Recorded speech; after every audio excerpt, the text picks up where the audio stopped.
Well, this is a little old hay trap I built several years ago, and basically it's just a hay trap is a place you put your hay to keep the cows from getting in it.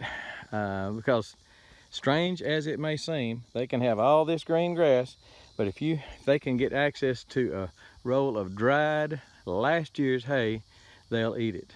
It doesn't make any sense to me, but they will. And it may be something that they need, you know, I don't know, something in the hay that they need, just some drier roughage than they do the green grass. Anyway, this is the hay trap. I've got a little gate on it here, in case you don't know what that is. I'm gonna be real careful here because it is hot. It's got a spring on it,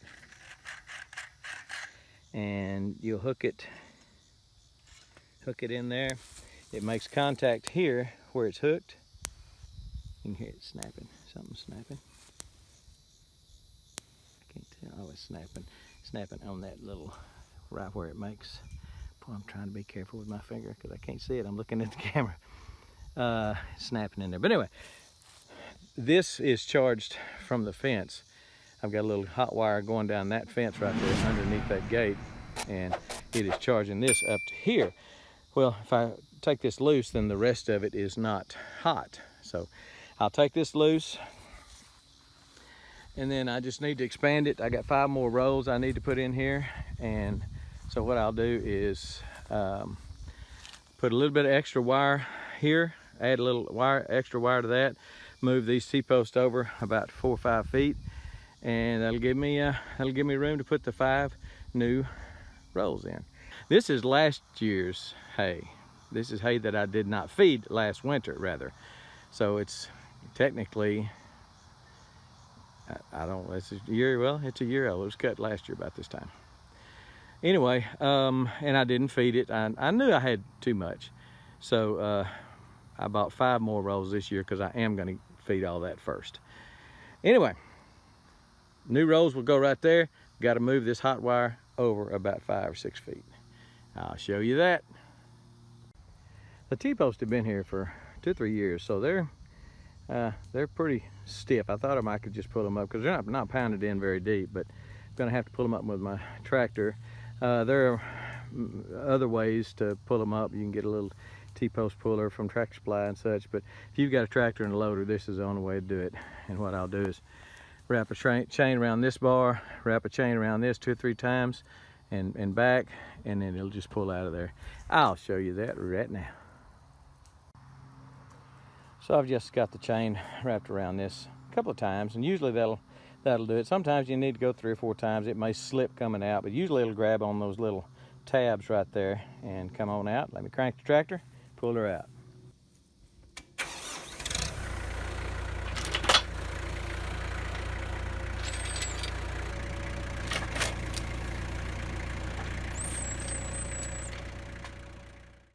Now when you're storing rolls of hay, you want to jam them together. These two you want together, just as tight as they can be to keep rain from coming down on that face. But here you want to leave room, and this first one is a little close to me, but you'd like maybe a foot of room. And it's old hay, so they've squatted down some and spread out a little bit as they squatted.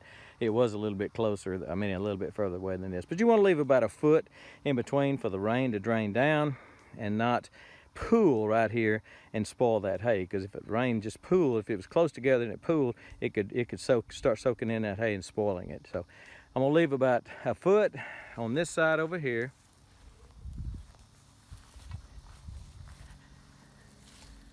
Leave about a foot. Stack my hay, right in here, but I'm gonna try to leave about a foot or more space right here. It makes it easier also to get in and out with your tractor if you've got a little space. Depends on how big your tractor is. Mine's a pretty good sized tractor, so if it's a narrow space, my tires will drag on it. My back tire especially will drag on the side of the hay, and we'll start tearing it up, maybe pull the strings loose and stuff. So allow yourself a little extra room in between the rolls this way, not this way. You want them packed tight up against that face. When you put the next one in, you want it slapped up against that face, and slam it in there is what I do. Let me back off, drive a couple T-posts, and I'm telling you right now, this is gonna be hard driving because this land is hard red clay and it's dry. And I'm hoping I can get them in the ground far enough to make it happen. Let me try.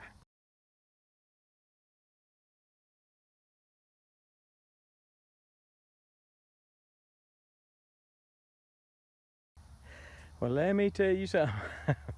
That is hard ground. It probably took, every lick was probably maybe going 1/4 of an inch, maybe. I didn't put them in there very deep, probably about 8 or 10 inches. Didn't even get down to the little spade on the bottom, little shovel down there. But it's for electric fence, so it's not a big deal as long as they're standing up straight. Let me string it up, and I'll show you how I attach the electric fence to the existing fence. That's a wire fence there. This would work on barbed wire or field fencing. But let me show you, it's just an easy way to hook it up to that fence. I've never seen anybody do it that way before. I think it's my idea. Let me show you what's going on.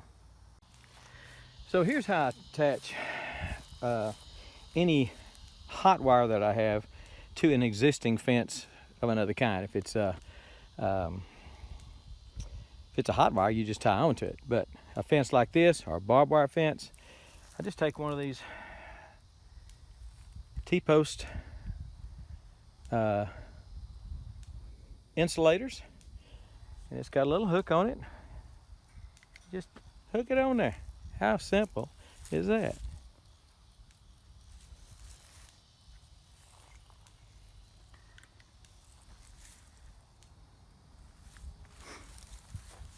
Now again, I've never seen anybody do that before.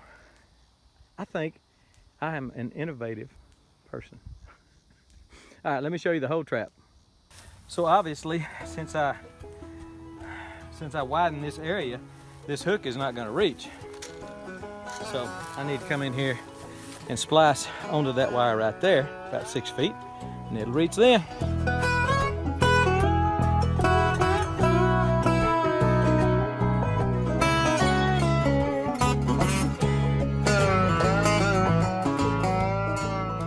This is what happens when your wire, even though there's an insulator there, it's a little close to that fence post. It's about a quarter of an inch away from this T-post. So I'll have to take some tension off that wire. It's a little tight, and bring it around where it doesn't touch. Where it's not touching, but it's not close. Bring it around where it's not close. So basically, and it's hot, so I'm not going to touch it. Basically, it was pretty tight, so I just took some slack out of it. Kind of got, not a loop there, but just a little bit of